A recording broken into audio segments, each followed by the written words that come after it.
and then the woman's body will freak out and contort and go into all this kind of like, almost looks like they're having an epileptic fit as their energy expels through the body. And then she might start doing these mudras with her fingers and her eyes rolling around the back of her head as she kind of enters these different realms. And then you kind of leave her and, lie with her for like maybe 10, 15 minutes as she's going through that. And eventually she'll kind of coming back to earth.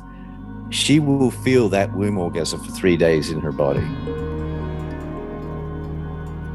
As part of the Manifesto Men's Network, my friend Andrew Sweeney and I are running an experimental online classroom for guys on Wednesday evenings. We're going to be exploring a lot of the topics that we talk about in Technosocial: the internet, digital culture, paradigm shifts, all of that. If you're interested, check out the links below.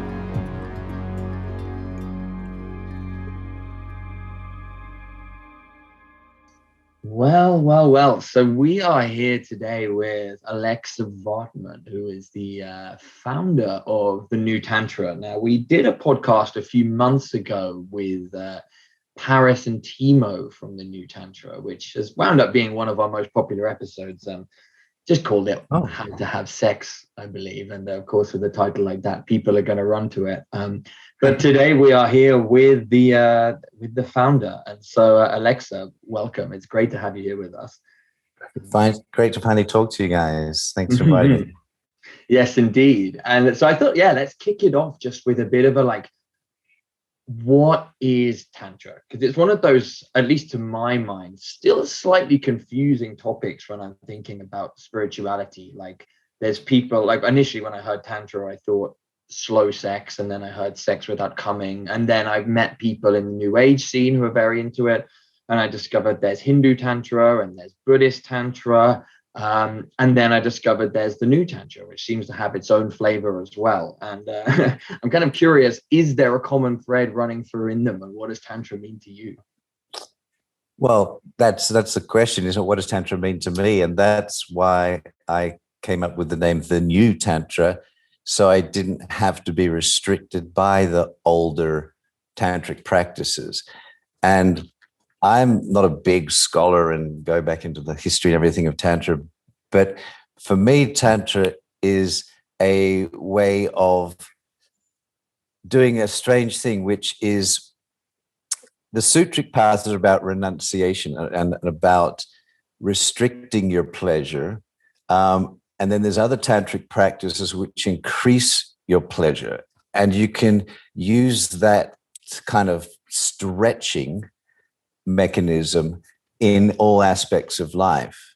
So that's what we do with the no coming part you mentioned, is we practice how to have really good sex, not just good sex, but really, really, really good sex for as long as you want, hours, and building up that pleasure to that most pleasurable point, which is, if you look when you have an orgasm, the most pleasurable part for me is just before you climax. And so we practice to kind of edge and get to that 0.9% and just kind of stay there. And what that does is it kind of scratches that sexual itch. If you do that, then you kind of get so horny that you can get past your shame barriers, you can get past your limitations and really open up. Then an interesting thing happens, that as you get past your shame, you start to do all your sexual fantasies, which we've found for most people, especially women, is that they will get over their shame of, say, for example, their lesbian fantasies, and they'll actually go and do them. Because in my surveying of women, thousands of women, nearly every woman is masturbating to girl-on-girl sex, for example. But they never do it. They're kind of waiting for another woman to come up and propose to them to do it. So they all many women will sit there and not actually scratch that itch. A lot of guys, most guys aren't so much into maybe fantasizing about other guys, but a lot of guys are kind of quite sexually interested in the penis. I mean, when you look at porn, most guys aren't just watching just lesbian porn, although that can be great and fun, but they're normally looking at a dick and a vagina, right? So then we all go, okay, what happens if you kind of really get past all your shame and so on. And we've found that, if children are sexually active when they're young and they're playing doctors and nurses with other kids, they're generally touching both genders. We've found about somewhere around 98% of kids who are playing doctors and nurses will do with boys and girls. And then you come later, where as you get older, then someone shames you. Oh, you only play with the opposite gender. You have a boyfriend or girlfriend. You don't do the same gender. So we get all this kind of homophobic stuff often conditioned onto us. And what we've found in the new Tantra is that we say, look, we don't care what you do, as long as it's between consenting adults and, you're both into it, then it doesn't matter what you do. And so we find, during the first night, the women all start getting into each other, and great. And then guys might start, touching a dick or something and seeing how. And we find that most people do become sort of what we'd call heteroflexible. They'll generally prefer or have that same the preference for what they've had before, but they might start to explore and actually enjoy doing things that are in their conditioned way of being sexual. So that's one example of stripping away the conditioned, which is kind of part of the ego, and going beyond that and finding out, okay, who am I really? That's the big question, right? Who am I? Because we have so much conditioning on us that it limits us from growing open that. And we just use sex because it's such a charged area of life, but you can do this in every area over your life. You can really discover, who am I? And the interesting thing with sex is, once you really do all your fantasies, once you kind of live that stuff out that you're thinking about, you actually stop thinking about sex. Not only do you stop thinking about it, you stop dreaming about it, you stop fantasizing about it. I mean, you still can fantasize, but it clears away your fixation on it. And that creates an ability to meditate and rest open without having those kind of horny thoughts and everything so much. So it allows you to go to a next level. And the new Tantra has 10 levels of workshops and things. We just start with the sex stuff to get it out of the way, because it is such a big charged area for most people. It's hard to meditate if you've got a headache, but it's hard to meditate if you're super horny, right? So we use these different levels to clear people until you can sit and relax and meditate open, for hours and hours at a time, which is basically what I do. I just, sit at home and sit for maybe 10, 12, 14 hours a day and just be quite happy and blissful about it. For me, that's kind of like one of the goals of this whole thing. So that's what Tantra means to me anyway. It's fascinating. So like you go through the whole sexual fantasy and the whole sexual drama precisely so, like you said, you get to this space where you can just rest in your emptiness and have your meditation. Like, it reminds me, a friend was telling me he spent some time in a very traditional, very sutric Buddhist temple, all men, and then one day a woman came, and he said all of these monks who'd spent hours and months and years meditating just they wanted to catch sight of the woman. And he found it fucking hilarious. Right. He was like, that desire has not been renounced one bit. Right. Exactly. So you're exactly right. You're still at square one. You could meditate for years, and it might be, like you said, a woman. It could be a mobile phone that you're fascinated by, right? It could be a car or food or having money or power. There's all these things that we fixate on, that and that, to me, it has this bigger question: why am I alive? Why am I here? Why do we incarnate in a human body in this realm? And my theory is that we come here with these desires, these kind of karmically inbuilt longings.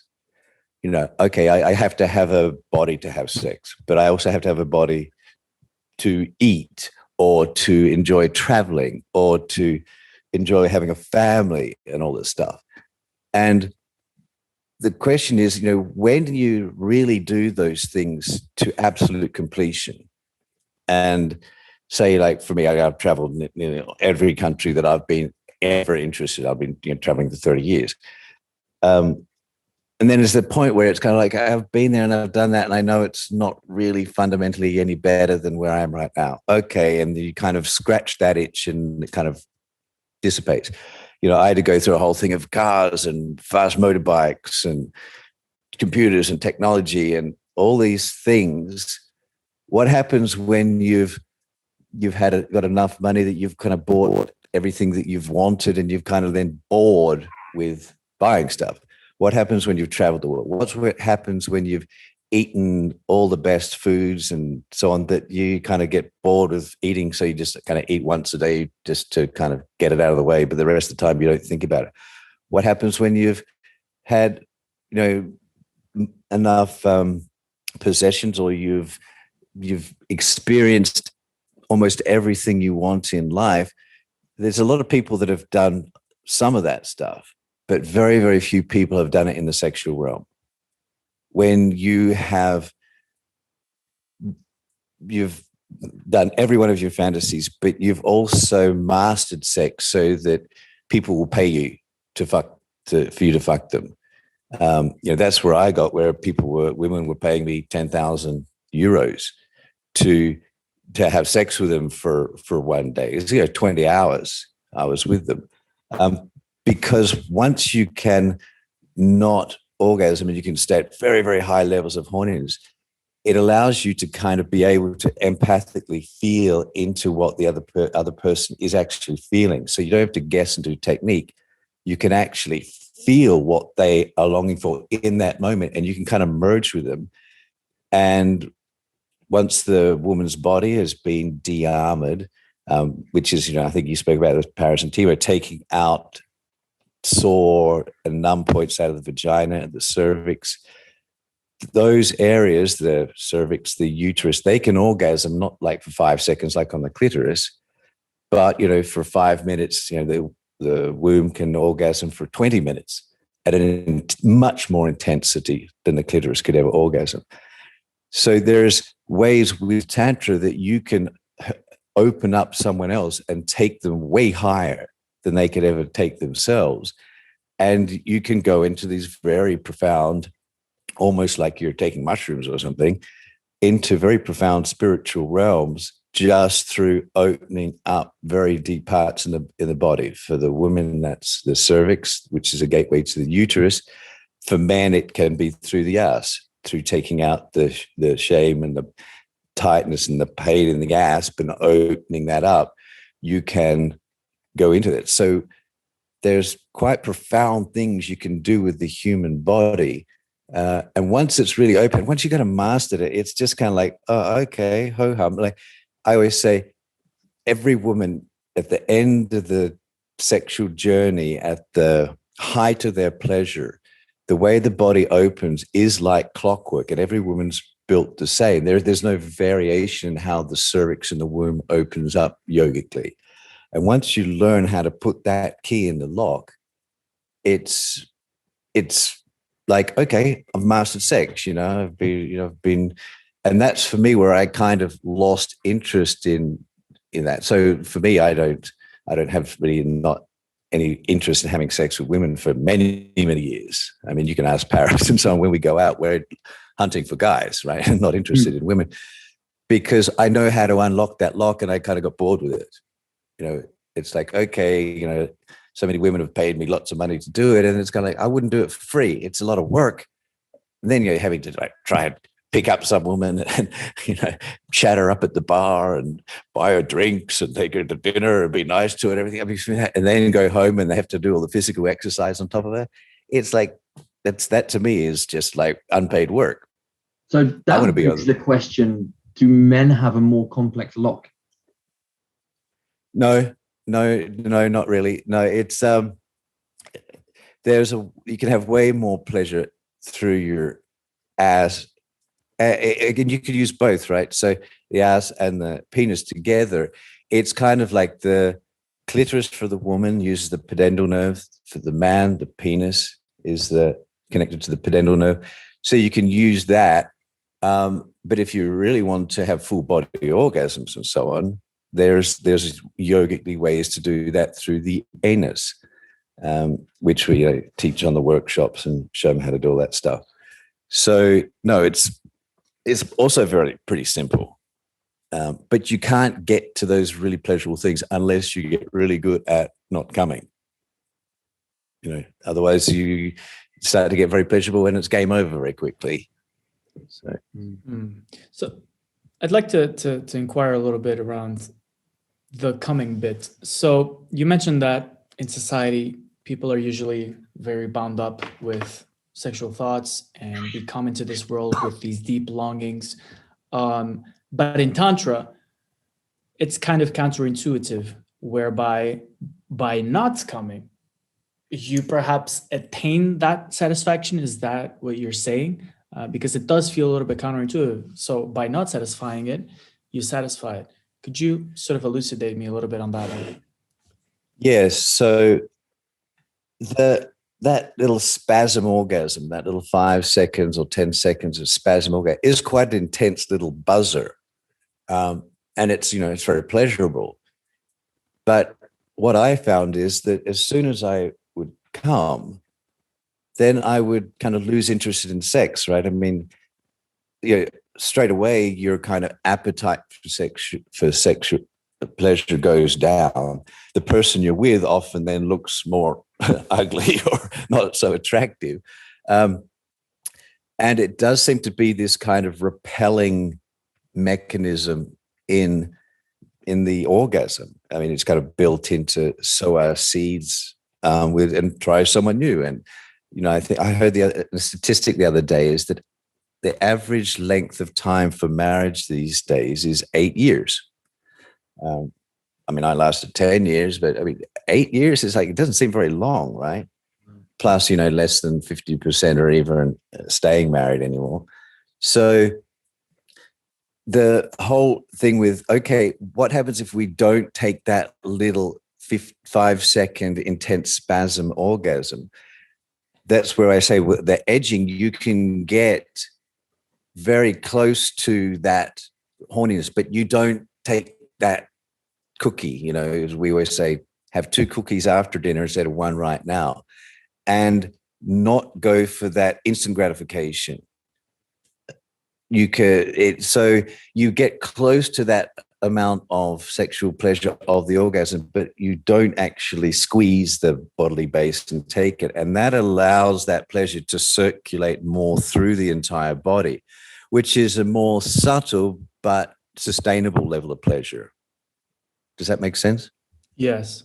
And would you say that requires engaging in forms of pleasuring that are usually bound by society, that there are ridden in shame and in guilt and in taboo? Absolutely. Yeah, that's exactly right. So, there's still, there's a lot of countries that were British sovereign countries have, still like in Africa and so on, still have these anti-sodomy laws, where you can go to prison for like 10 years if you're caught sticking your dick in another guy's ass, right? I mean, it's crazy. Why would governments care so much about what 2 guys do in the privacy of their home? It's illogical because you can have, normal anti-rape laws, or, you can't do someone against someone else's will. Great, we need that. Why do you have to have a second law saying, if you stuck your dick in someone else's bum, you'd have 10 years in jail or something?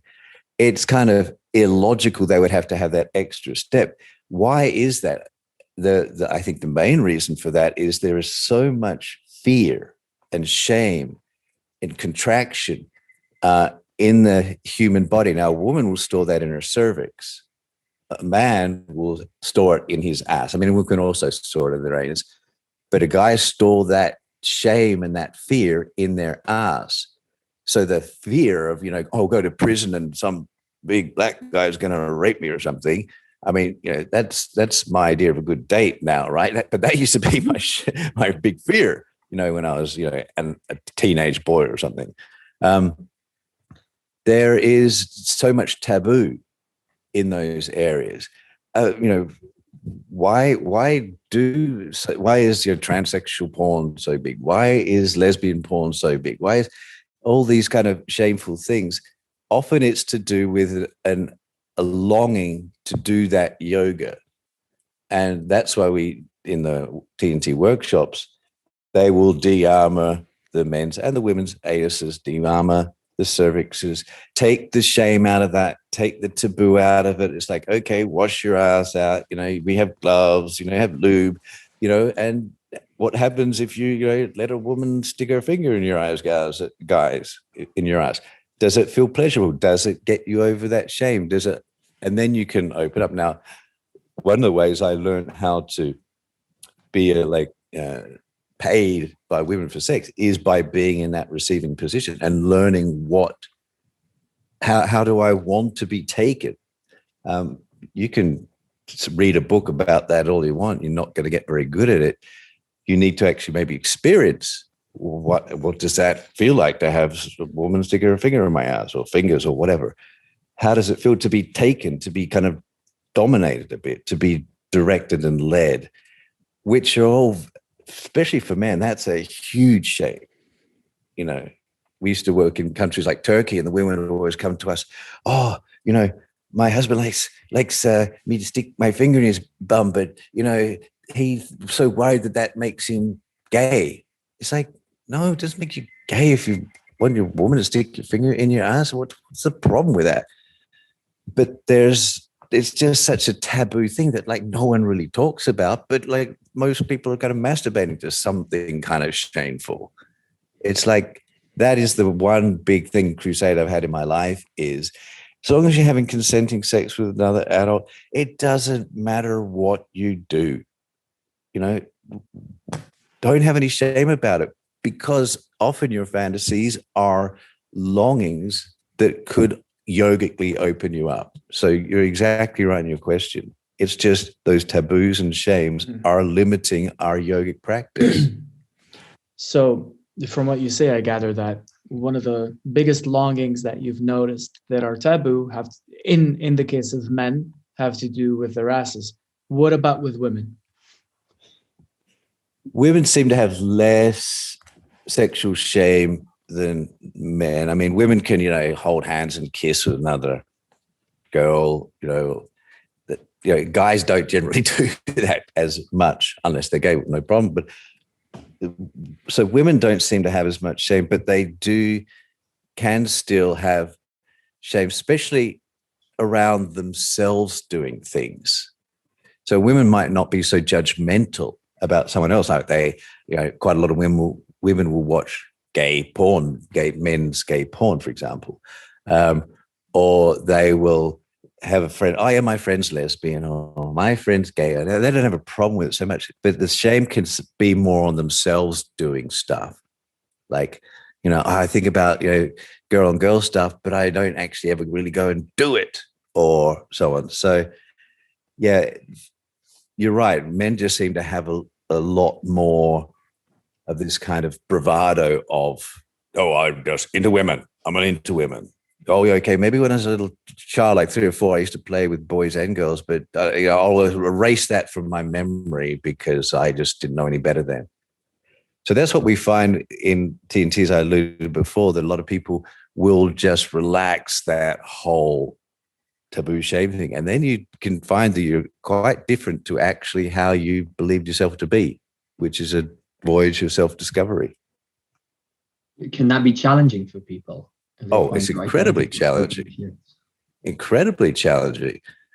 When you suddenly find out that your self-image, which is the ego, right? That your self-image doesn't match who your parents would like it to be, or society would like it to be, or that even yourself doesn't perhaps accept that part of yourself. It's incredibly challenging. And then you get this, kind of second life that you hide behind, closed doors. That's why, for one of the reasons, that I cross-dress and I, publicly and professionally, I, come out in my feminine. privately, I might just sit home, just sitting meditating as a guy on a couch, right? Because men should not have shame about their feminine. Women don't have shame about their masculine side. Women have been wearing pants and men's kind of clothes since the Second World War, since Coco Chanel started designing suits for women. But as I mentioned in my book, I mean, if you're a guy and you walk into a boardroom meeting in a dress, you'll be laughed out. A woman can do that, no problem. But a guy, absolutely not. So that's why one of the things I say, well, why can't men have a feminine side? I think I look much better in my feminine than my masculine. It's much more fun to go clothes shopping or shoe shopping in my feminine side. I'm bored of shit doing that in my masculine. But why should men have shame about their feminine side? They think it's weak or it means I'm gay or whatever hang up men have about their feminine side that women don't. Have you encountered any sort of criticism about how you define feminine and masculine and associating that to primary sexual characteristics? Because we know that today there's a lot of conversations about that. And I believe that the way that you use feminine and masculine tends to be associated to the sexual characteristics. So have you found any pushback on that? Do you have any thoughts on that distinction? I mean, I've been criticized. We've had criticism about almost everything we're doing. But yeah, it's a hot topic right now, this whole masculine, feminine thing. So for me, I mean, I'm just a big lover and supporter of the feminine. That's why I dress and present as a woman publicly, because I mean, I love the feminine. It's to me, it's the joy of life. Even sexual energy, I think, could be defined as feminine life force energy. I don't think there's any such thing as masculine energy, so it's all kind of the feminine, Mother Nature. You don't call it Father Nature. It's the feminine is everything. And I worship the feminine. It's not that I want to go and have sex with a woman. I actually get horny on my own feminine, not the other way around. So yeah, it's a hot topic, this whole masculine and feminine thing. I'm kind of using it more from a very, very traditional baseline perspective of the feminine is energy and the masculine is consciousness, is that void that everything light and matter and everything appears in. So that's how I'm kind of rooting the masculine and feminine. And you can't really argue with that in a way. I mean, that's the base level of things. And then how that expresses through people, then you get into all these complications and what definition is acceptable and not, and so on. So yeah, I don't try to get too much of that. I say, okay, this is just my opinion. This is my expression of it. This is how I see it. And you have your own, and all good. Let's, leave each other alone and be happy. Of course.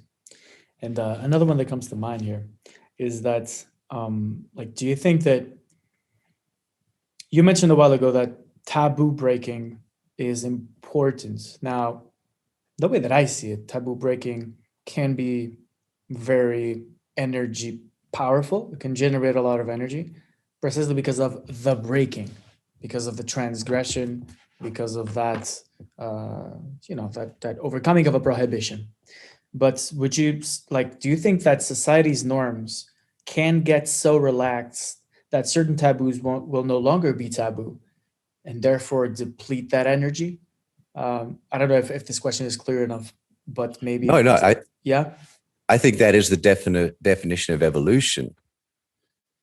If you look back what was acceptable in the 1950s, I mean, that was incredibly uptight back then and before, and things get more and more relaxed. And yes, when you break those taboos, you do release a lot of energy. It's incredibly fun when you first do it. And after a while, it kind of becomes a little bit ho-hum and relaxed. And I think that is the definition of evolution, because there's a certain point where you've kind of done everything that's on your karmic longing to do. And then it's like, I haven't had sex for ages now, and it's like for months, and I go like, yeah, it's like I don't kind of miss it, but if it's there, and okay, then great. But otherwise, it's like, it's not a big deal anymore, like it used to be. In my 20s or something, if I went for 6 months without sex, it'd be like I'm tearing down the walls down. And I don't think that's just an age thing. It's just because I have done that so much that it's kind of like, take it or leave it. Mm-hmm. Do you think that all men have the capacity for androgyny within them? This is a debate I was having with a friend of mine. Oh my God, that is the $64,000 question. That's a really good question. Now, I have to be careful that I don't project my own stuff, right? But when I first started the new Tantra back in 2010, I thought, okay, I just want to do Tantra my way. I don't care about how it was traditionally done. I don't care if it's right or wrong. I'm just going to do a workshop that I wish that I had gone to when I was younger. So I said, okay, for level 1, we'll just teach them all about the theory about why you shouldn't come, how it creates a kind of depression in your mood, that it makes you not a good lover, because you can't feel the other person, or you kind of come too soon if you get used to ejaculating, or not watching porn too much because it trains you to come too quickly, and so on. And then one of the things is, I want to have a party where we dress all the men up as women, and the women dress the men up as women, and the women will get dressed really slutty and black stockings and suspenders and corsets and so on to get over their shame, and the guys get dressed up as well, and just to see if how they do in their feminine side. Now, I thought there wouldn't be anyone coming to my workshops, or just a few kind of weirdos. And when we started doing these workshops, guys would be very reluctant. You might get like some CEO from a company who's like, oh, it could be so shameful, I don't want to do that. It's like, okay, you don't have to, but if you want to, try it. And the women really enjoy like having a Barbie doll to dress up, right? Dress Ken up as a Barbie doll, great. And then after like 10 minutes of being out there, the guys are like dancing and feeling a kind of joy and so on in their feminine side that they haven't ever felt before. And everyone just got into it, and it would just become this huge party that became one of our, flagship workshops to do is, okay, let's dress the guys up. Everyone have a big what we call slut party. And I found that, now we may have a kind of audience that is open to that, obviously, but we don't get anyone pushing back on that anymore. People just, once they get into it, they just love it, because there is a certain level of relaxation and carefree fun that a guy can have in his feminine side that you can't have in your masculine side. So maybe everyone has that capacity. I don't know.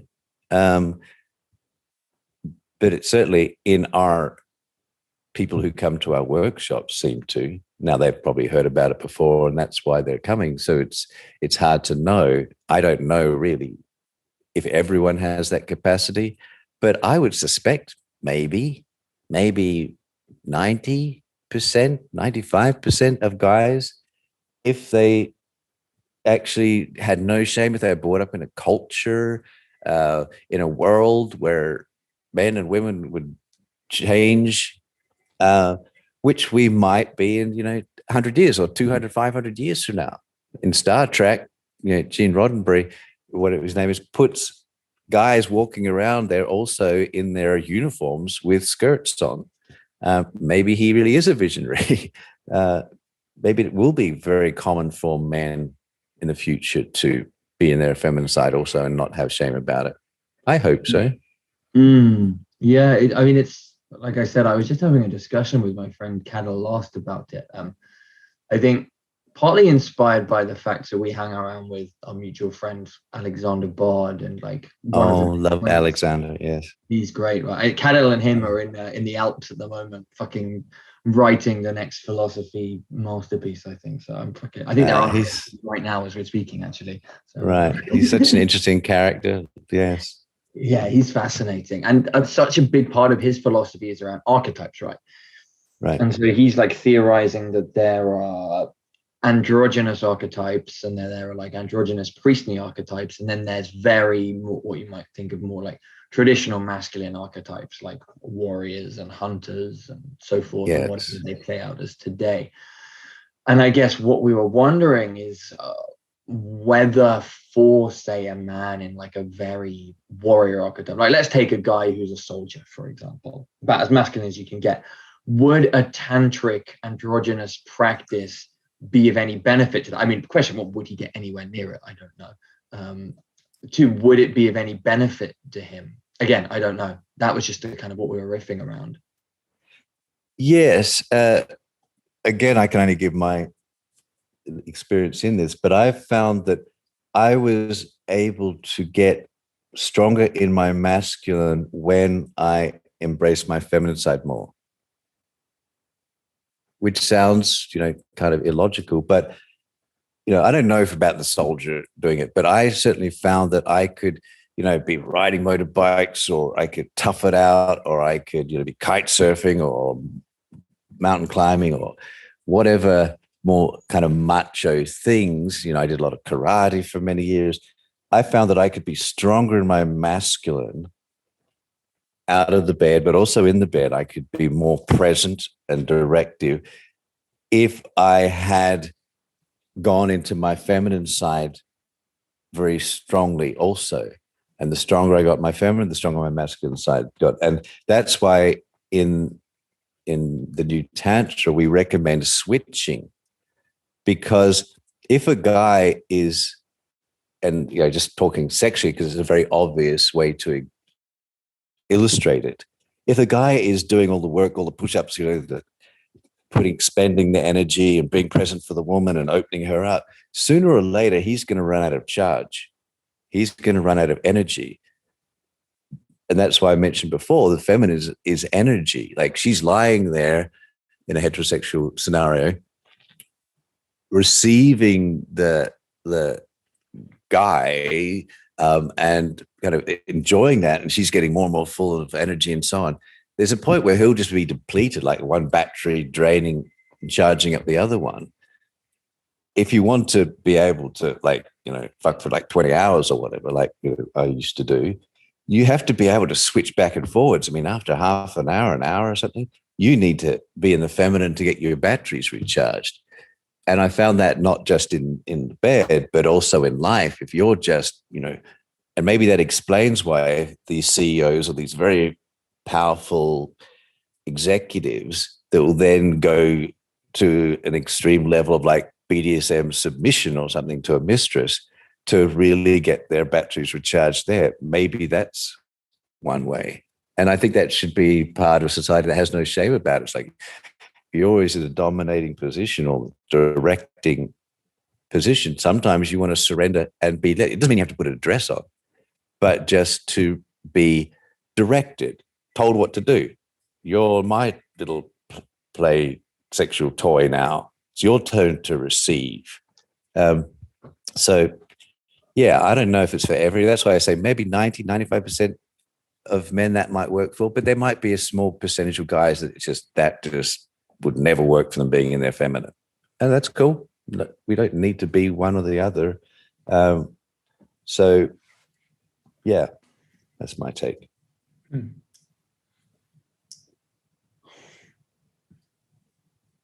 What does it look like to fuck someone for 20 hours then? Yeah. Okay, I'll briefly explain one of the 10,000 euro sessions. So typically I would come in my masculine. It would be the woman who's generally, pretty well off, rich, a woman, obviously.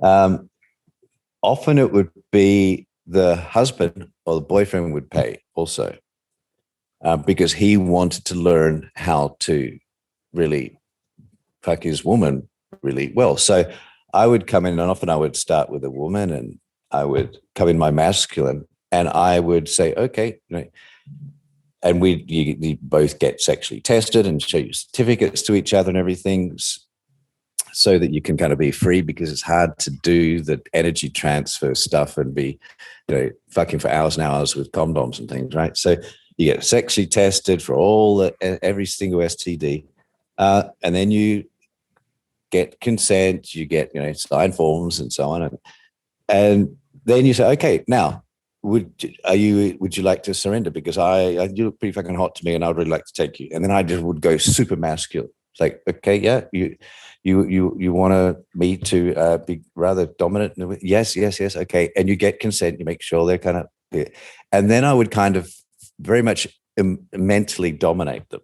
Like, okay, then that means that I'm going to fuck the shit out of you, and you're going to be my little girl, because I think you want to be fucked like a dirty little slut.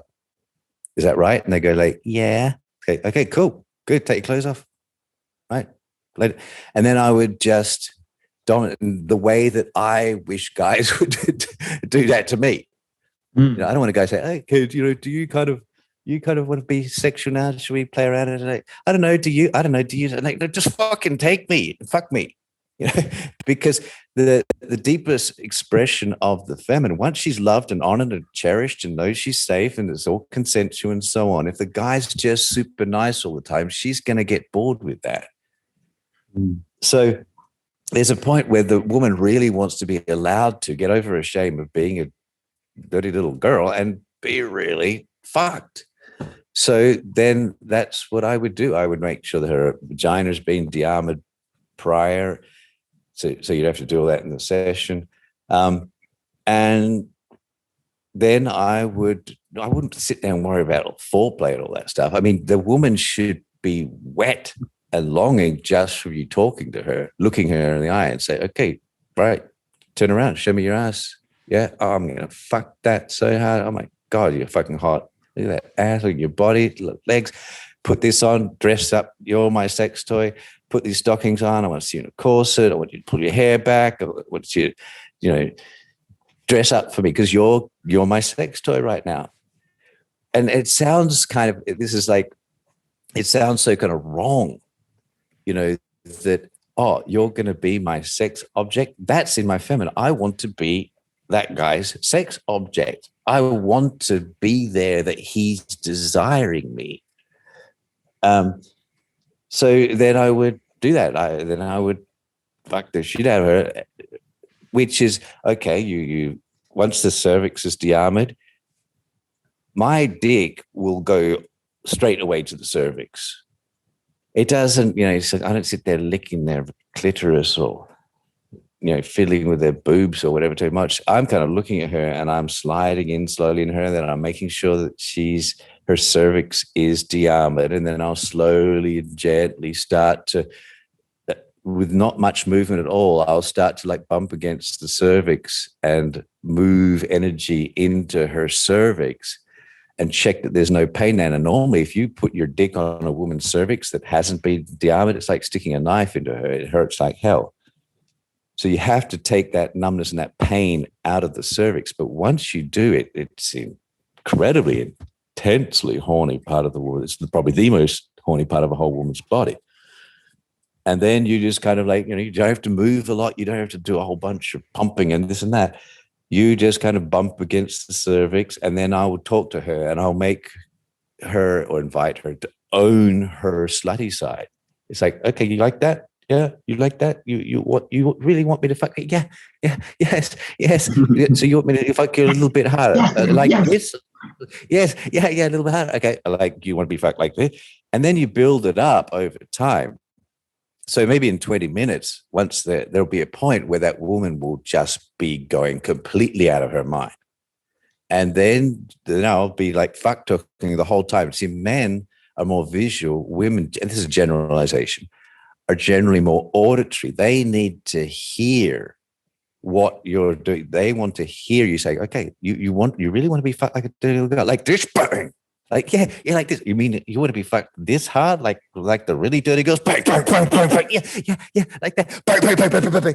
And then you just like fuck the shit out of her. I call it mashing the potatoes. and you just fuck the shit out of that cervix, bang, bang, bang, bang, bang, bang, bang, bang, bang, until their uterus is just shaking and orgasming. And that vibrating orgasm of the womb will start going through their whole body. And then it's just like going to the gym. It's like running a marathon. It's like bang to bang, bang, bang, bang. You fucking fuck you, me to fuck you like that. Bang, bang, yes, fuck me. You dirty girl. Bang, bang, bang, bang, bang. And you do that for like 20 minutes or as long as you can. And then you kind of like, for once she's been womb orgasming for 20 minutes, full body orgasm, her eyes are rolling around the back of her head. The vagina will fart and expel air like an accordion. It'll blow up with air and then it'll push it out. The woman can be softly ejaculating liquid onto the penis, which comes out through the urethra as she softly. So the womb orgasm has very, very specific ways that she's womb orgasming. And then she will kind of, then when you stop, and you can have periods where you still or what, and then when you kind of, I will pull out quite quickly.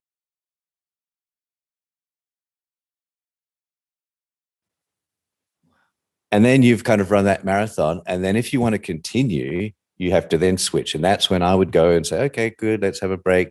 You go have something to eat. And then I would go and get dressed up in my feminine. And then she would do basically that to me in reverse. She would peg me or something. And I would then go through that same process myself. And then I would, go back in, we'd maybe do some lesbian stuff, so very gentle, soft, moving stuff, because lesbian sex is hot to watch. It's porn, but it's 10 times better to do it yourself with a woman. To be two girls together, it's incredible. So wow, you've got that. An idea. I've not tried that. It's incredible. It's so, there is really horny stuff in the homosexual stuff, like being two lesbian women together. It's as I said, it's so much better than just watching it. And the way, like, I would notice that I would kiss differently, I would touch differently, it'd be so much softer. It'd be like this kind of dolphin sex thing. It was something that I'd never experienced before as, growing up as a straight Australian guy. It was immensely like a whole world of pleasure that I had never experienced before, to be two girls together, playing together. So do that for a while. And then I'd go back into womb orgasming her. And then that's generally when we'd bring in the boyfriend and the husband. They could be watching us do lesbian stuff or what, and then learning how to allow his woman to womb orgasm. So often I'd get her womb orgasm and I'd say, okay, quick, jump in there. And I'd bang, bang, bang, bang, bang on the cervix. So he could see his wife womb orgasming on the end of his dick. That is an incredibly, incredibly horny experience, to see a woman fully letting go in a full body orgasm on the end of your dick. There is no greater pleasure. And that's the problem, is that you have to be good as a man of not coming. You have to have trained yourself to be masturbating for an hour or two at that point of not coming. So that when you've got a woman who's womb orgasming on the end of your dick, that's the actual yoga for the man. That's where he proves his mettle. Because most guys, if you stick your dick in that woman who's womb orgasming, you'll come in an instant. You can't help it. It's like a waterfall of sexual energy flowing through your body. You have to get very, very good at circulating energy backwards, away from your dick, into your tailbone to go up your spine. And the roadblock between those 2 points is the anus. If your anus cannot feel immense amounts of pleasure, it doesn't mean you have to have something in there. If your ass is not totally relaxed, being able to feel immense pleasure, that energy will get stuck in your dick and you'll just come straight away without wanting to. So that's where you have to really allow the energy to move back into the tailbone, and it'll go up the spine itself. People think, oh, how do I move energy around through my spine? You don't have to. It will move up by itself, so long as you can allow it to cross that barrier of the anus. And then once she's orgasming, if you can pull the energy through your body, you will feel her orgasmic energy through your own body. That's why you can lie still and just lie in her. And that's how you can have sex for, 10 hours or something, is you can then just be receiving energy through your penis, through her orgasming into you, through your body.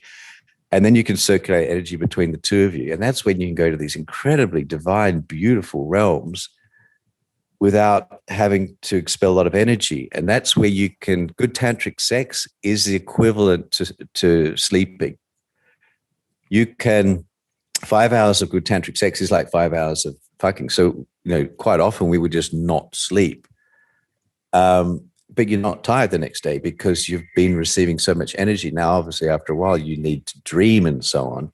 So what we'd often do in that session is, after you've been having sex for maybe like 10 hours, is then you'd sleep for a few hours, rest your body, let yourself dream. And then after 2 or 3 hours, you might be all ready again, and then you go again. So you have a small sleep in that. But it's basically 20 hours minus 3 or 4 hours of resting.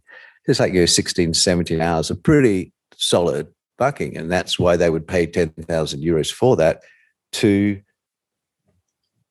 learn how to full body orgasm and go into tantric realms of sexual pleasure that they've never experienced before. And once you've done it once, that doorway is kind of open. Once a couple can do that, it's actually quite easy to do it. I mean, it's like, if I ever have sex with a woman, which is very rare these days, but if I do, I mean, it'll always happen. It's just, that's the natural evolution of the human sexual body, is to full body orgasm, for the womb, the cervix to orgasm, for the guy to be able to move energy through his body. That's just natural. It's human sexuality is such at a base, low level of the way most of us have sex in society. It's like kindergarten. It's like, you rub your dick and then, sperm comes out of it and that feels good. Or, you rub your clitoris and you have 5 seconds. I mean, it's so low level. It's so basic. And that's why I always say to guys, like, I'm not so interested in like having sex with women or anything. You guys learn this stuff, because if you learn how to do that with a woman, you are like Superman. We have gigolos, Timo that you spoke to, and Diesel and these other guys that we train, that get paid to go and fuck women. I mean, what a great job, right? Mm. Anyone can do that. It's just once you learn the tantric techniques, they work, and they work incredibly well. So not coming, womb orgasms, circulating energy as a man up your spine. Yep. And that's why everyone focuses Tantra, it's about sex. No, it's not. It's about moving energy and not taking instant gratification, renunciation of that orgasm, which is one of the most difficult things to do, is to not come, because, one thing is you kind of lose your interest in sex. You kind of, for me, it makes me kind of grumpy for about 2.5 weeks, kind of makes me a little bit, I don't notice for the first couple of days after an orgasm, but if I have a miss, I'll notice. And the girls, like Paris, did this experiment the other day where she like came like 10 times on her clit, and then she's like, oh, I got suicidally depressed. She said, like, after doing that experiment for about 2.5 weeks, and then you get out of that mood and you get happy again. But there does seem to be some mood changing thing in the orgasm, and that's not proven in science. That's just what we have experienced ourselves. So the whole renunciation thing, but the main reason for renunciation is that if you've just come as a guy in the last few days, it's very hard to not have that muscle clench and spasm again. But after about 2.5 weeks, that orgasm clenching thing gets easier not to do. And the longer you don't do it, the easier not to become. So we've had a lot of guys who have premature ejaculation problems coming to our workshops. And they will find that once they start doing the renunciation thing, if they can just like not masturbate, just not touch their dick, for a while, you'd think you'd get more sensitive and more horny. But in fact, the opposite's true. That, I mean, I just did like about a year and a half or something of not having any ejaculation, no mistakes, we call them misses. And it was just incredible. I thought, it's so easy not to come. It's like, it's never going to happen again. But then once you have that miss, then I find that if I have sex then in the days afterwards, it's incredibly difficult not to come. So the longer you don't come, you're training your body not to do it. I mean, animals don't come very much. No, and we're one of the few animals that do regularly orgasm so much. Every other, okay, why are humans the ones that have all the prostate cancer thing? I don't know, but we're certainly a strange animal that we're coming all the whole time, because most of the other animal species aren't. They'll only ejaculate when they're procreating. So, yeah, that's all in my book anyway. I've got the book. I enjoy reading it. Have you finished it? Well, I dip into it from time to time, because it's like I haven't read it cover to cover, but it's quite nice to just flick to a page and be like, oh, today I'm going to read about open relationships, or today about polyamorous. Right. 50 misconceptions of sex. Yeah, I try to have like 50 small chapters so you could do exactly what you said, standalone, bite-sized chunks of, completely different, topics often, So, talk a bit about like open relationship practices, because this is something I'm beginning to explore with my girlfriend at the moment, just like very early stages, like just saying, all right, let's play around with people a little bit on nights out and see what happens. Yeah, you ask good questions, guys. I like this. Yeah, this is again another hot topic, because one of the surveys I read that of the like millennials and younger guys. How old are you guys, by the way? I'm 26. And I'm 29. Okay, so are you millennials? I don't understand. I think technically, yeah. Yeah, I'm just about tail end of millennial. I think yeah. Right, so you younger guys, they did a survey and they found that 50% of the millennials theoretically would like to have an open relationship, but very, very few of them are able to pull it off. I don't know what the statistic is, but very few people are able to actually have an open relationship. But 50% would like that. I mean, that figure staggered me. And one of the things that I wanted to do this lifetime is try and find out how to tackle some of the biggest issues for humanity. And one of them is, how do you keep families together? How do you stay attracted to your partner? How do you not fuck up your marriage or whatever by going and having a secret affair? Because, you see so much of this lying and cheating and so on, because of course we're always attracted to other people. That's just how it is. You might deeply love one person and want to stay with them and so on, but there's still going to be attraction to outside people. So what are the possibilities? One is you repress that urge, you put your blinkers on and you don't do it. Now, the challenge is that if my theory, for example, is correct, that we have these sexual fantasies and all these things that we want to do, most people are masturbating to something that they're not doing with their partner. They're not sitting there like masturbating to monogamy. It's kind of rare, like, oh yeah, same vagina for the next 20 years. Great. But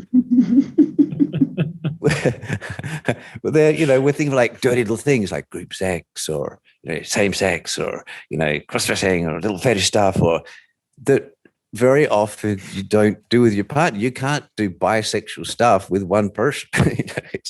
It's just theoretically impossible. So then the question is, okay, how do we then skillfully deal with the attraction to other people?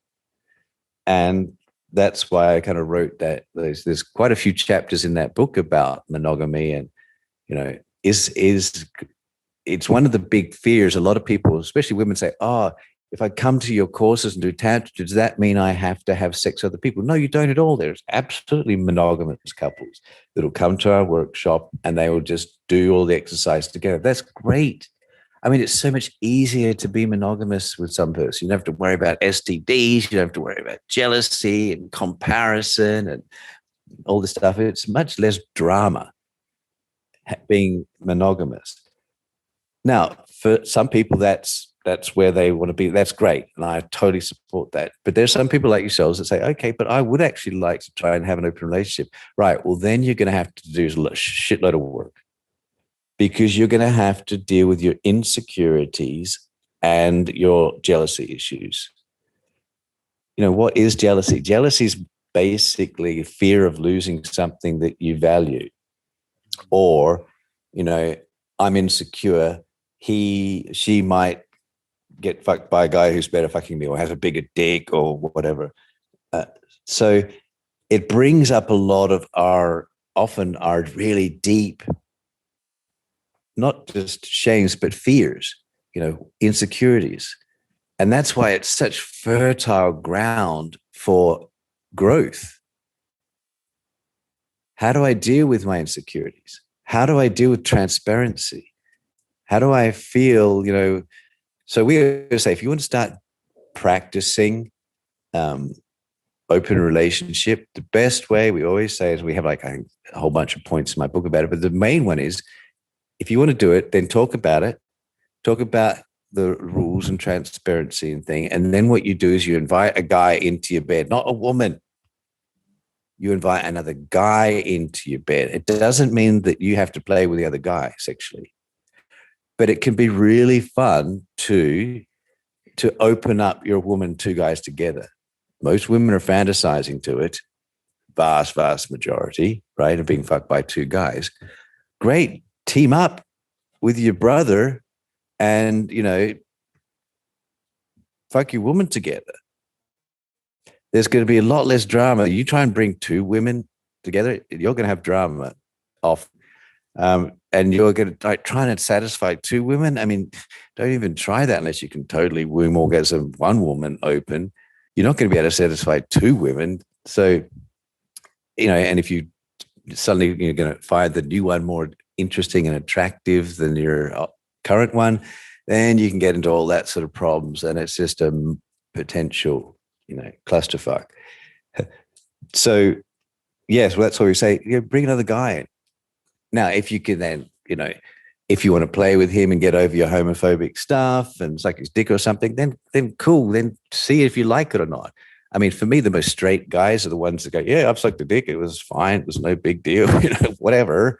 I'm not so into it, but yeah, it was fun. But they're kind of straight guys. A guy who's, oh no, fucking, I would never suck a guy's dick. Me thinketh he protesteth too much.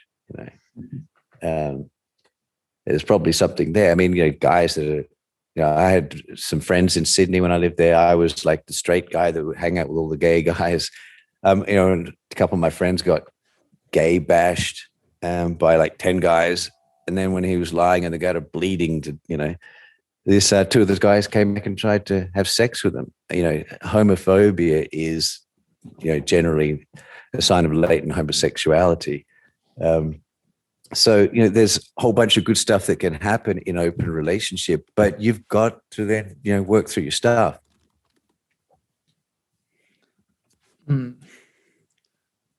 So one of the things that has been crossing my mind has to do with the role of technology, namely the pill and contraceptive technologies, in enabling so much of what modern sexuality has become in the last, 70 years.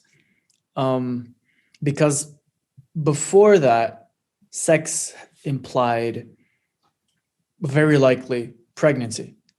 So the consequences were very evident.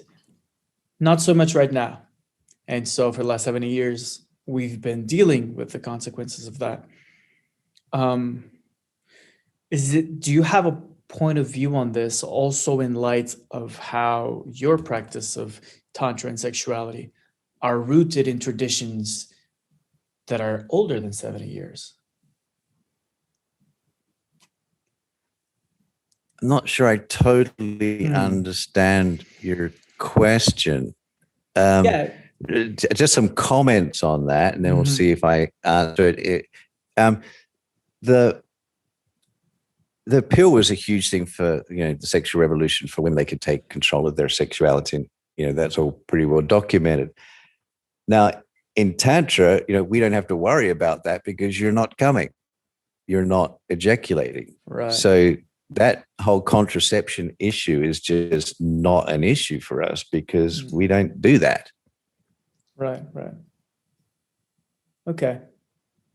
Interesting, because one of the ways that I've been coming to understand Tantra versus Sutra, in context with Owen, in context with Alexander Bard, has to do with this idea that Sutra is about the rules, is about following the rules, and Tantra is about being skillful and evolved enough to bend the rules.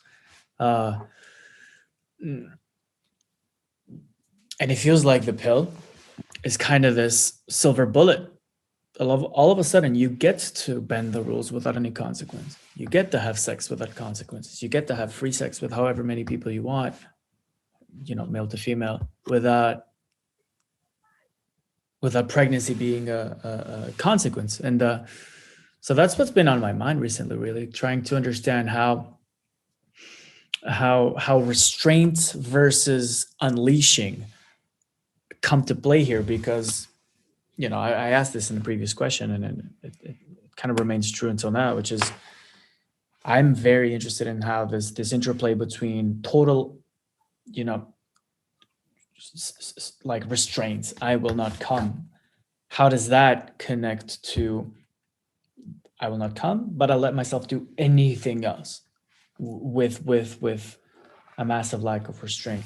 And that sort of tension, that's what I'm coming to understand being at the core of practices such as your own. And I don't know, that tension is paradoxical, but simultaneously very interesting. Yep, agreed. Yeah. I see.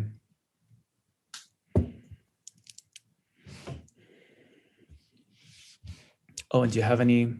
There wasn't a question on that. No. No, there wasn't. What's in my head now is something I've heard like many of our tantric friends say is like the no tantra without sutra.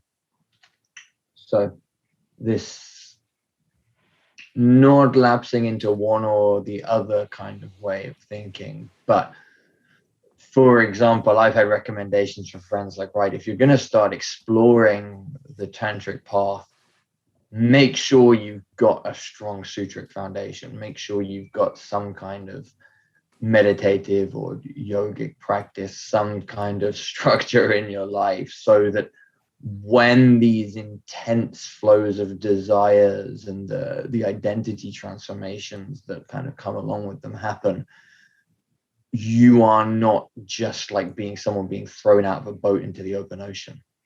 Mm-hmm. Yes. Right. Yes. That's a very good comment. And I think that if people do want to do this sort of path, it's exactly right. Get some discipline, a sutric path. I started in sutra. I started in very much, making sure that I could control myself, that I wasn't just out of control and so on. And then as you get really good, as you're good at control, then you start to go into the more tantric way of building up and exploring more and more, passion and more energy and more freedom. But it's good to be able to start in the opposite, which is the sutric stuff of controlling yourself and making sure that you can handle those things. And that's where people think, Tantra is just about freedom to get hedonistic and do whatever I want, fuck whoever I want. No, you should, like you said, start with being able to really control yourself, convictions, get your shit together, understand how to sit and meditate, for hours and so on, and control yourself. And then go, okay, now I've done that. Now let's go into the more, free and more open expressions of tantric practices. And it's interesting, right? Because I've also heard, when I hear people criticizing the new tantra, one of the things I hear is that it's like using spirituality to be hedonistic, or that it's burning people out. But from what the conversation we've had today, it doesn't sound to me like that's anything like what you're recommending. No, not at all. I mean, I think that Tantra is very misunderstood. As I hear from other people, they say, yeah, everybody's talking about you guys, either they love you or they hate you. There's not a lot of in between, and that's one of the things is marketing is good marketing. We're very controversial, and whenever we have something controversial, like someone writing an article how much they hate us or whatever, interesting that our sales go up. People come along to the website and say, I just hear everyone like they either love you or they hate you or they're criticizing you or they think you're great. And I just really wanted to come and see for myself what the hell this is all about. And most people that come to our workshops say that. And then they come along and they see, it's the opposite of maybe what they'd heard, that it is, very kind of scientifically based as much as we can, and being responsible and consensual and caring about other people, and how do you love people, how do you worship the feminine, how do you control yourself, how do you become a better person. And sex is just a vehicle for that. It's not just about being hedonistic pleasure seeking, but that's that's an easy jab to throw at a wild and crazy Tantra school like us. Is like, I don't like them. It maybe they just afraid of that part in themselves, and they project that onto us. It's like all the fears of what they would really like to do. I mean, most of the really have problems with other people having too much sex are generally people who aren't having sex themselves or don't have a good sex life. I don't think we've probably been criticized by someone who's having a sounding good, profound sex life. The naysayers are very often, not happy. They're discontent. So then they just, want to throw their anger out through a keyboard at us. But as I said, it always seems to improve our sales. It's just as long as people are talking about it. The thing you have in marketing is just you're not noticed, you're not ignored. And I would say in the last few years, there's been an explosion of Tantra schools, especially in Europe. And where it's this big thing, Tantra. And when we look at all their websites and we hear about them, I think about probably 90% of them are RX students that and stuff, and go and emulate it in their own way, which is a huge compliment.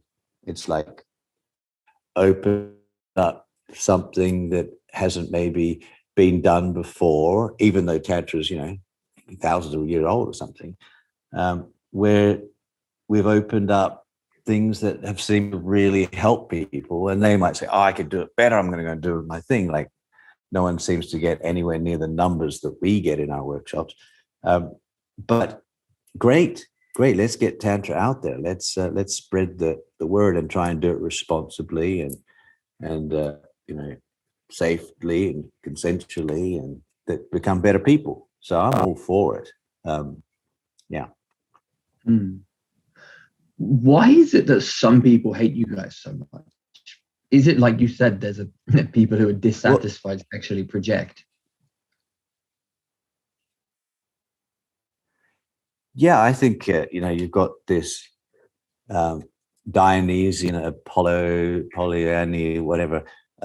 That's happened from the beginning of time. Is the free and wild Dionysian people are very much judged by the more controlled and safety conscious, like, let's limit everything. Let's just be, all boring together. They don't like the wild, crazy ones. It's an age old, from Greek mythology. It's this age old conflict. So it's very easy to criticize someone, a school that is on the kind of cutting edge of liberating and taking away shame. It's scary stuff, and so it's just super easy to criticize. Yeah. And have you found that is Tantra, in the way that you understand it, only applicable to sex, or are other things also perhaps vehicles for this transformative type of energy? I'm thinking specifically about things like anger. Do you reckon that Yes. So as I said, we have like 10 levels in the new Tantra, and sex is only the first 3 levels. And then there's whole, life's purpose. How do you do men's group, women's groups? How do you use anger? How do you meditate? How do you transform and receive critical, constructive criticism? How do you deal with your ego? How do you deal with prayer?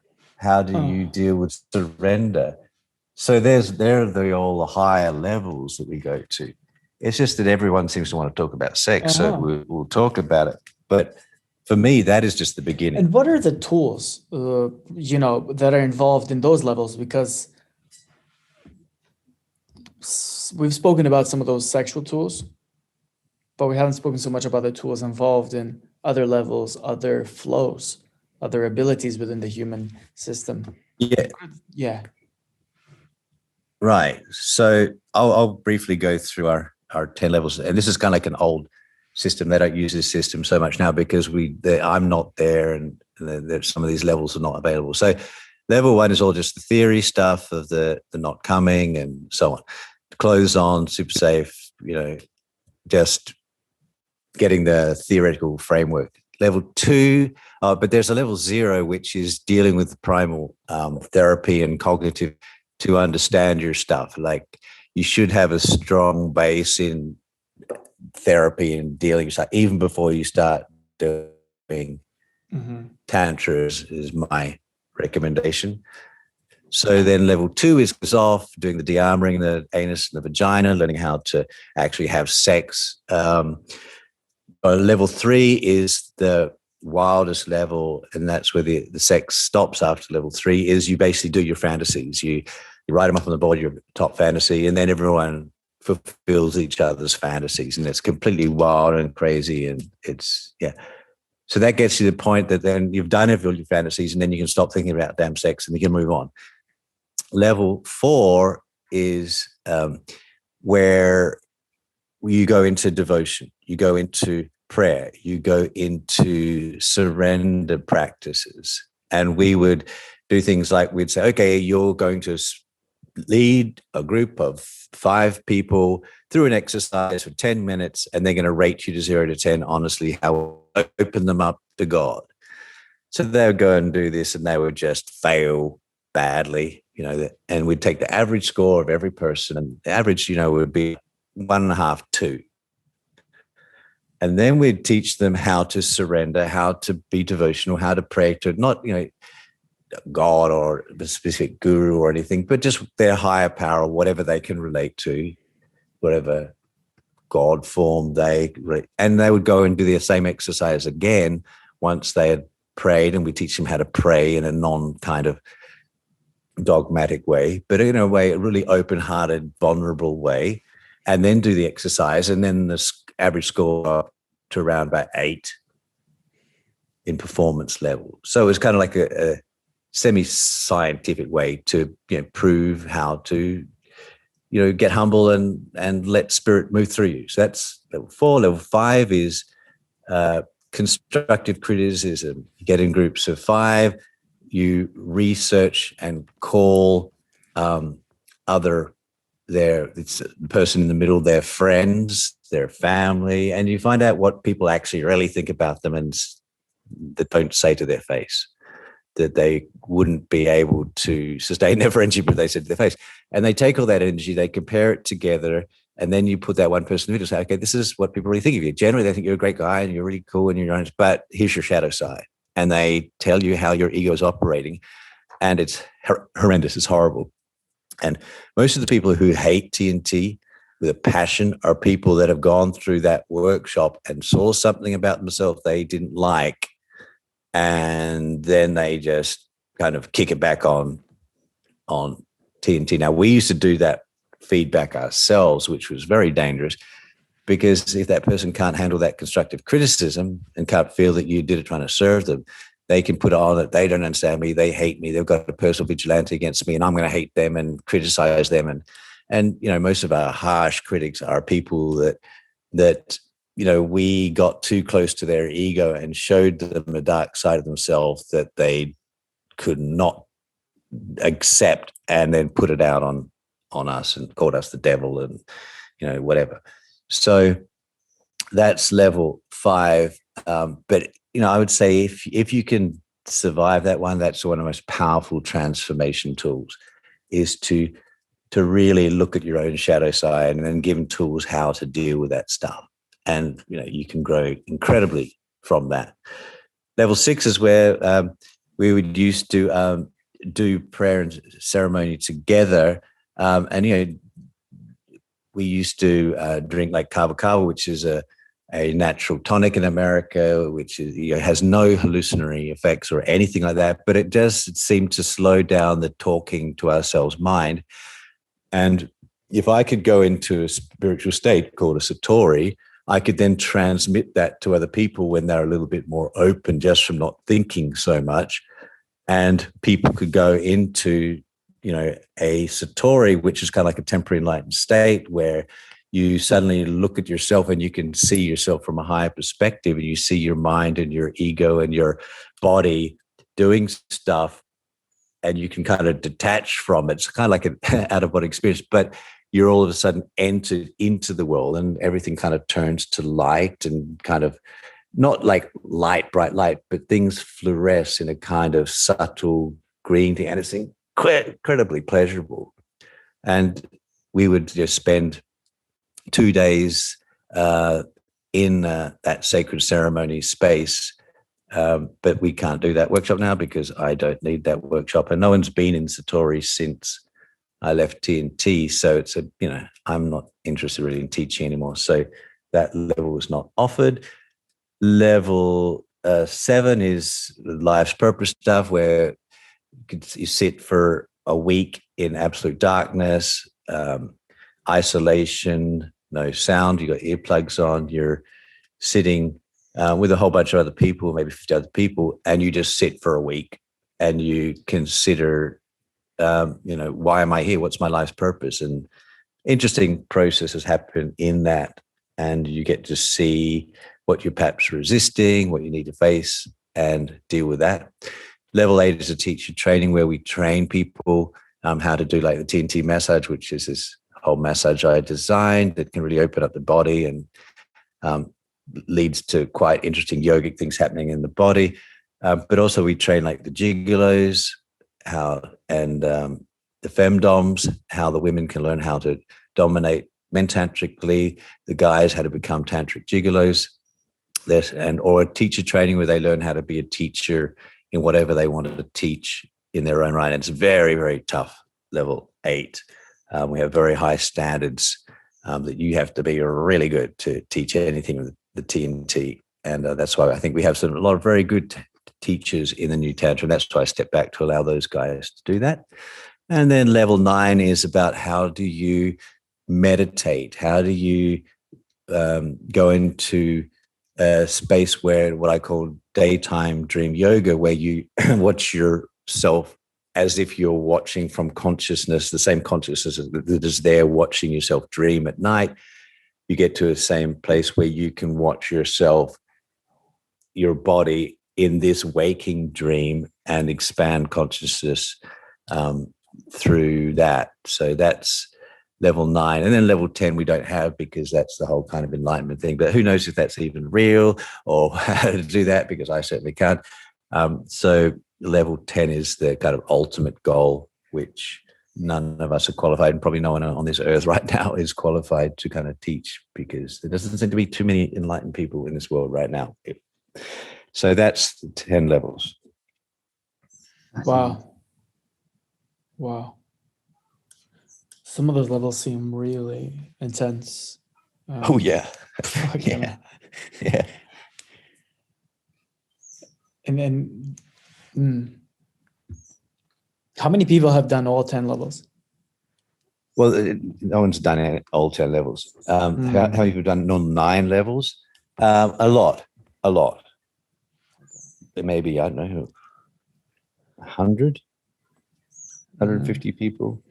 Thousands of people have been through our workshops. So done all levels. Maybe 200. I don't know. I'm not sure. I'd have to ask Paris, but yeah, quite a lot of people have done all the levels.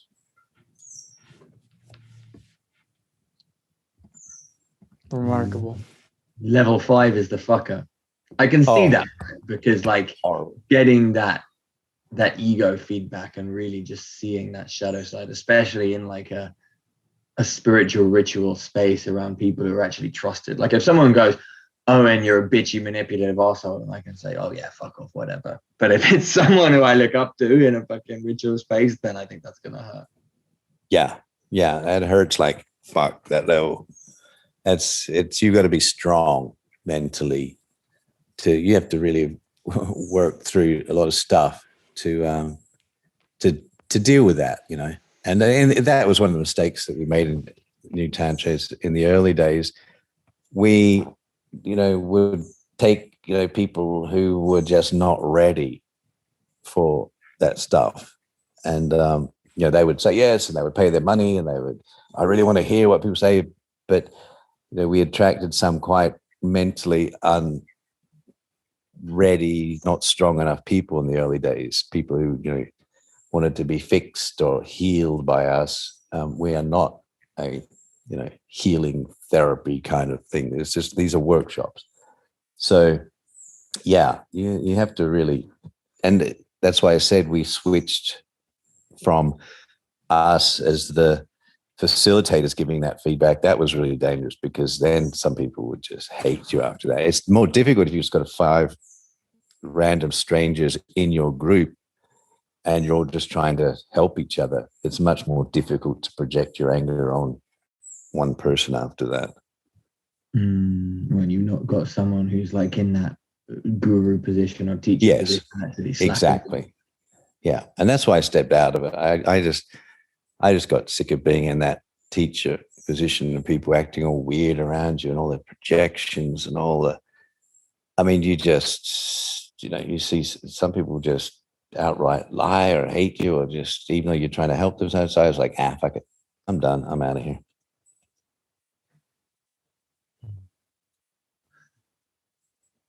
Did you learn anything else over those 10 years of doing it about the spiritual path?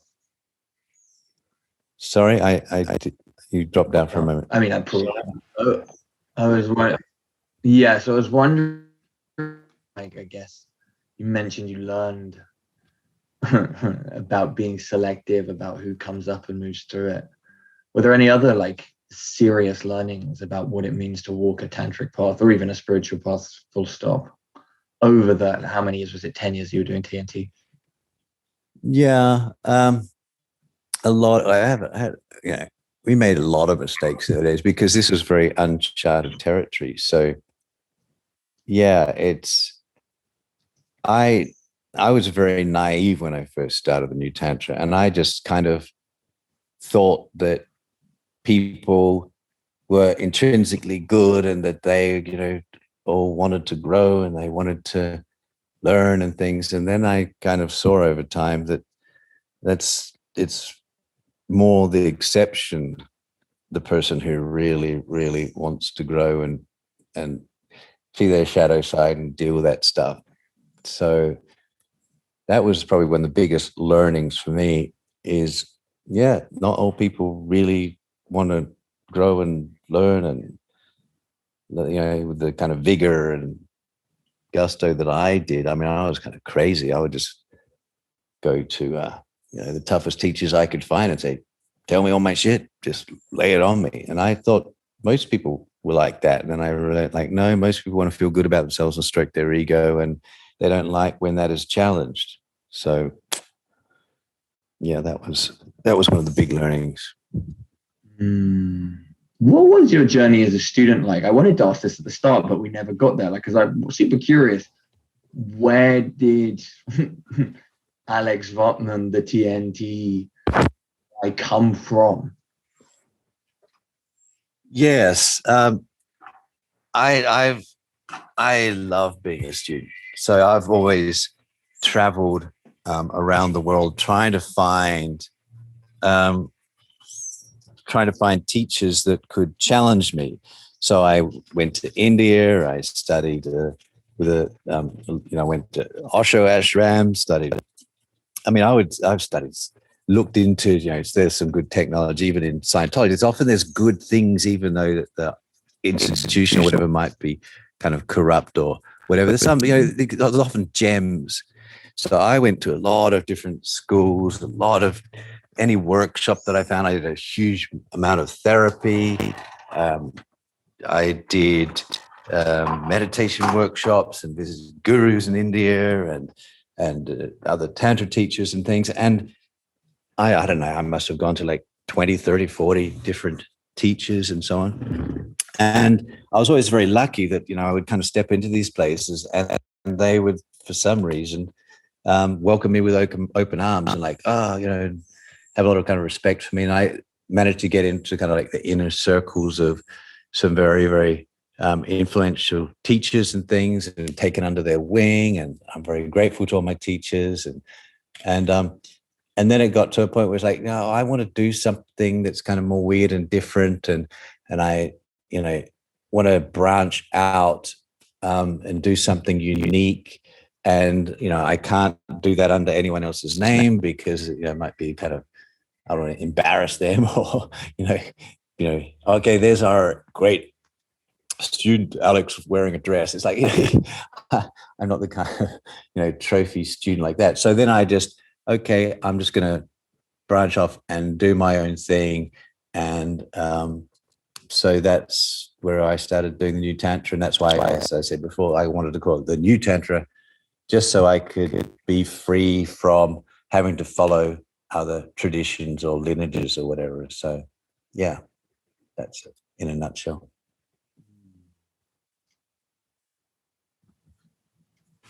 I know some people are like, they struggle with that idea of breaking away from a tradition and trying to start something new.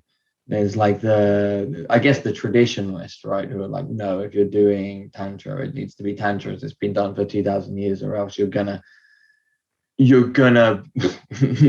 don't know, it's gonna crash and burn horribly somehow. I mean, I don't really agree with that perspective. I'm all for innovation and exploration. I think I come from quite a like artistic background where it all seems to be like a lot of this stuff. I always think many of these practices, it's kind of about the art of being a human being and finding new ways to play symphonies with the human soul almost. And if you can come up with a new instrument or a new sound, then why not try it? Exactly. And I'm all kind of like, if you want to do traditional stuff, great, do traditional stuff. If you want to do new stuff, great. I don't care. I don't have an opinion about what other people should be doing in their practice. It's none of my business. So, why are people so up, into my business and say, oh, this is right, or this is wrong? The bottom line question is, how much does it help that person? Does doing traditional sutric stuff help someone? Some people it will, some people it won't. How much does it actually radically change their sex life? That's why at the start of my book, I said, we'll challenge any Tantra school in the world, to who does the tantric sexual practices best. Just, okay, we'll just line up a couple of women and, get our top guys to fuck them or your top guys to fuck them. And straight away, those women will know who's got the best tantric practice. It's, it's like, oh yeah, I speak French. Oh, really? Okay, well, let's start speaking French and see if you actually can do it. I would, and I always put that challenge out there. Like, if you think your Tantra is stronger, use your traditional 2,000-year-old tantric stuff and let's put it together with our modern stuff and let's just see whose is best. Whatever works.